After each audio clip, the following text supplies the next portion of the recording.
கோயம்பேடு பேருந்து நிலையத்தில் தாயுடன் சேர்ந்து திட்டமிட்டு பேச்சு கொடுத்து வழிபறையில் ஈடுபட்டு வந்த மகள் கூண்டோடு சிக்கியிருக்கிறார். குழுவாக சேர்ந்து திருட்டில் ஈடுபட்டு வந்த கும்பலின் பின்னணி என்ன?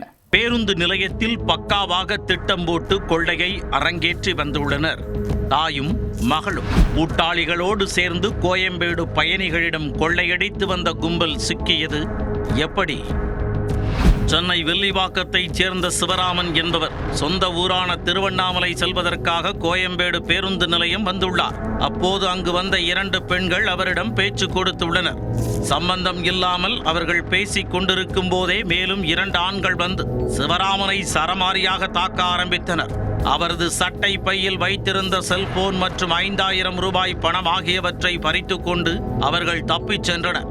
தாக்குதலில் காயமடைந்த சிவராமன் இதுகுறித்து கோயம்பேடு போலீசில் புகார் அளித்தார். அப்பகுதியில் உள்ள கண்காணிப்பு கேமரா காட்சிகளை ஆய்வு செய்த போலீசார் சிவராமனை தாக்கி பணம் பறித்துச் சென்ற நபர்கள் யார் என்பது குறித்து விசாரணை மேற்கொண்டனர்.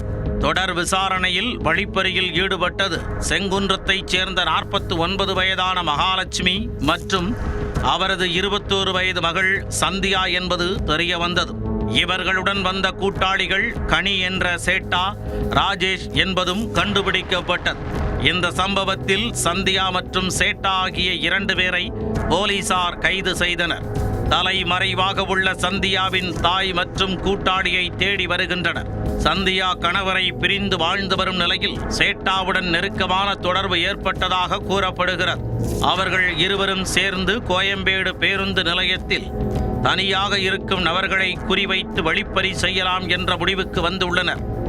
அதன்படி தாயும் மகளும் சேர்ந்து முதலில் பேச்சு கொடுப்பார்கள். பின்னர் அவர்களது கூட்டாளிகளை வரவழைத்து தாக்குதல் நடத்தி பணம் பறிப்பதை வழக்கமாக கொண்டிருந்தனர். இந்த நூதன வழிப்பறி கும்பல் சிக்கியிருப்பதால் தற்போது கோயம்பேடு பேருந்து பயணிகள் பெரும் நிம்மதியடைந்துள்ளனர்.